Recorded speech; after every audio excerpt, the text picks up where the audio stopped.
Tiakina, ko te Taiao! Ko te Taiao! Te hei, Māori ora! Te hei, Māori ora, the sneeze of life. The word Maui means life. It's part of the word whakamaui, which means to heal, recover. This wiki o Te Reo Māori, take a tour with Maui the Fisherman of Islands. Let's learn simple Māori kupu about Te Taiao nature and learn a little bit more about our unique island home, our kāinga, Aotearoa. Whai mai au. This Aotea stone is from where Maui landed in Mahitahi, deep in Te Waipounamu. Let's say Mahitahi. Mahi, tahi, mahitahi. Me haro koutou, whai mai au.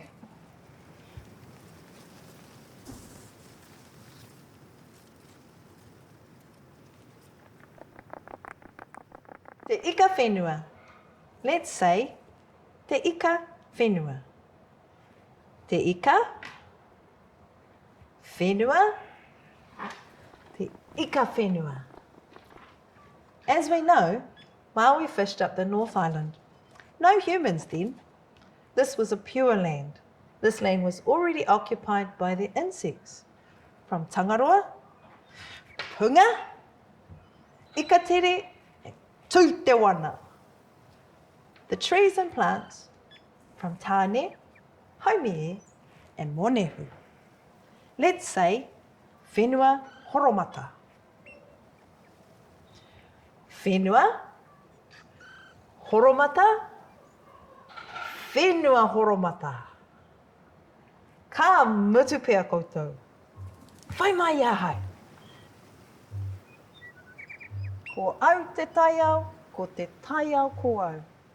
I am nature and nature is me. That's really saying that water, earth, fire and air are in us all. Wee! Awesome, eh? Now did you know that all the atua gave a part of themselves to make the first human called Hene Ahuoni? Tāne, the forest god, breathed life into her and she sneezed. Te hei Māori ora. Let's say te hei Māori ora. Te hei Māori ora. Te hei Māori ora. Hara mai koutou. Whai mai au.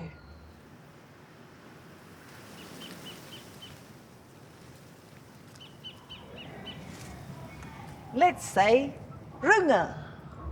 Let's say raro.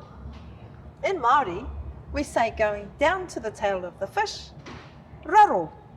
In English, we say going to the far north, runga.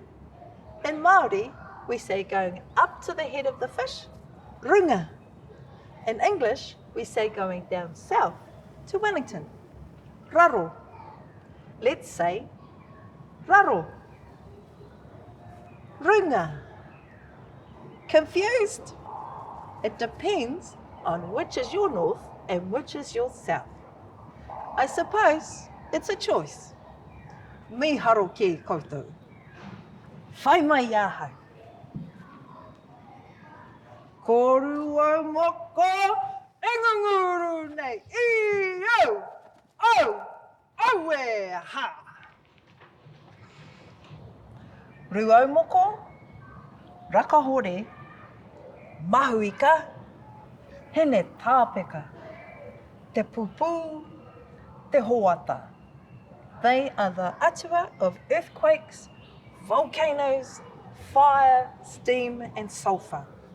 Ruau moko is the youngest child of Papatuanuku. He's the pepe, and just like all pepe, he can get a bit grumpy sometimes. Let's say ru whenua. Ru whenua, rū whenua, rangatira koutou, whai mai au, whai mai ahau.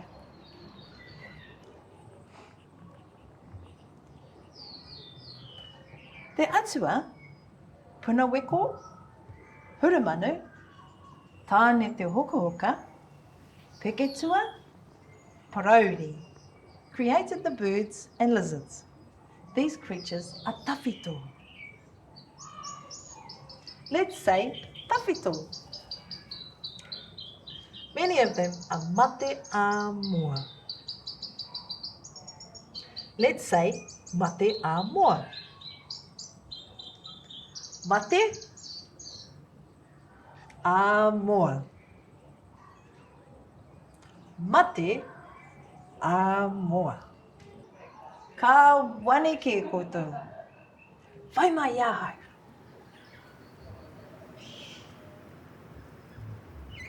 The atua, ihorangi, waipuna ariki a te pata, waipuna tea, puna kauariki relate to fresh, clean water. Tuna, kokopu, kōwaro, piharau, and many other native fish.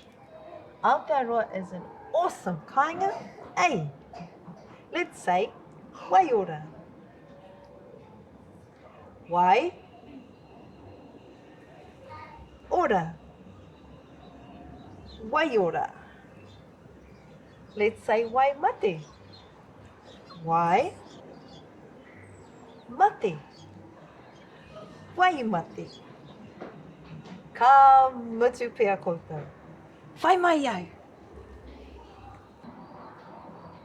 The atua, tangaroa, rehua, te puna kauariki, i ka tere, punga, hautini, tanirau, created the water creatures. Tangaroa is the ocean god. Let's say ngā tini a tangaroa. Ngā tini a tangaroa. Sadly, there is so much kiriho in our waters and we need to help ngā tini a tangaroa. Let's say kiriho. Kiri, ho, kiriho, we i nā koutou. Whai mai au.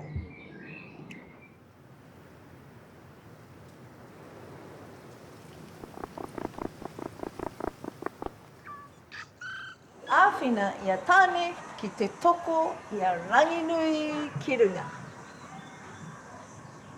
Māori creation began in the kore, in the pō.